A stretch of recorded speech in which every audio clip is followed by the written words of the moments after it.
Diyarbakır annelerini Batı'nın şempanzelerine bırakmadık. Nerede bu Batı'nın insan hakları savunucuları? Nerede bunlar? Bir kere gelip de Diyarbakır annelerini, evlatları Kandil'e kaçırılan Diyarbakır annelerini gelip ziyaret ettiler mi? Gördüler mi? Niye? Onların insan hakları savunuculuğuyla alakası yok. Onlar değerli kardeşlerim sadece sahne artisti. Ama benim Diyarbakır annesi kardeşlerim bunlara yüz vermediler. Prim vermediler. Dik durdular. Eğilmediler. Ve peyderpey evlatları da dönüp geldi. Şehrimize kazandırdığımız yatırım bedeli 5 milyar 125 milyon lirayı geçen 140 kalem eseri bugün buradan açıyoruz. Buradan tüm dünya ile, tüm Türkiye ile altını çizerek paylaşmak istiyorum. Diyarbakır'ın rengi terör değildir. Başarıyla tamamlanan Sur Kültür Yolu Festivali'dir. Diyarbakır'ın rengi baskı, zulüm, acı değildir. Bugün yenilerinin açılışlarını yaptığımız, üreten, istihdam eden fabrikalardır. Diyarbakır'ın rengi PKK'nın istismarı veya HDP'nin sapkınlığı değildir. Bugün sizlerle birlikte sergilediğimiz işte bu kardeşliktir. Muhabbettir. Birliktir. Beraberliktir. Diyarbakır'ın rengi bu şehrin halkını neredeyse zincirli kölesi gibi gören terör ve siyaset baronları değildir. Kökenine, inancına, kültürüne, medeniyetine sahip çıkan asil insanlardır. Kardeşlerim, mukaddes kitabımız Kur'an-ı Kerim'de isimleri zikredilen Hazreti Elyas'a ve Hazreti Zülkif peygamberler ile nice nebilerin, nice sahabilerin, nice gönül sultanlarının şehri Diyarbakır'ı köklerinden koparmaya kimsenin gücü yetmeyecektir. Allah inşası süren Kayapınar Şehir Hastanemizi de ihalesini hızla yenileyerek sizlerin hizmetine sunacağız.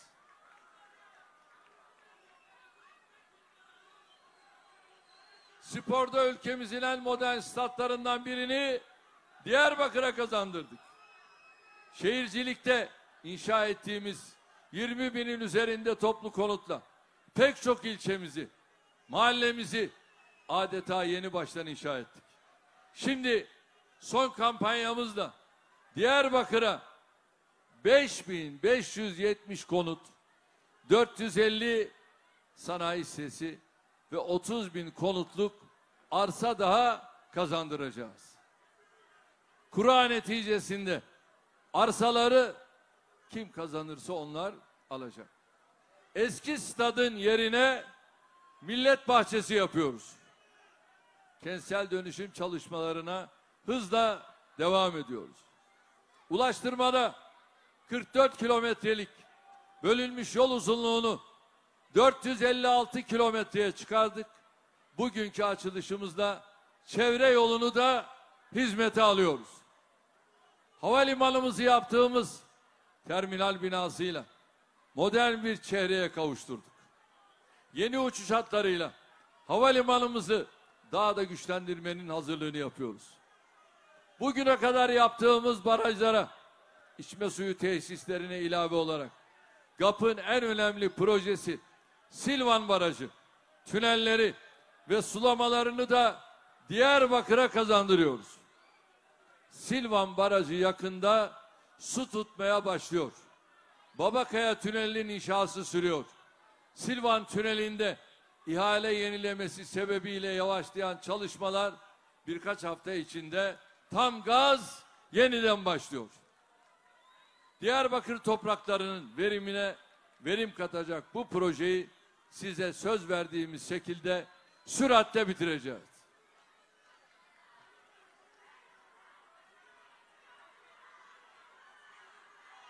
Gençler, hanımlar sizden önde ha. Organize sanayi bölgelerimiz kabına sığmıyor. Yenileri sırada bekliyor. Doğalgaz hattını henüz bu imkana kavuşamamış ilçelerimize doğru genişletiyoruz. Velhasıl gece gündüz sizin için çalıştık, çalışıyoruz. Durmak yok. Durmak yok. Bugün burada resmi açılışını yapacağımız eser ve hizmetleri de Diyarbakır'ın geleceğine tutulmuş yeni ışıklar olarak görüyorum. Açılışını yapacağımız eserlerden biri, şehrin trafiğinde çok önemli bir rahatlama sağlayacak olan Diyarbakır Güneybatı çevre yoludur. Uzunluğu 30 kilometreye yaklaşan, yatırım bedeli 1 milyar lirayı aşan bu yol üzerindeki 3 köprüsü ve 3 köprülü kavşağıyla Şanlıurfa istikametinden Mardin istikametine olan trafiğin yükünü şehir içinden alacaktır. Hem sizlere hem bu yolu kullanarak transit geçiş yapacak tüm araçlara hızlı, konforlu, güvenli, ekonomik bir ulaşım sağlayacak Güneybatı çevre yolumuzun hayırlı olmasını diliyorum.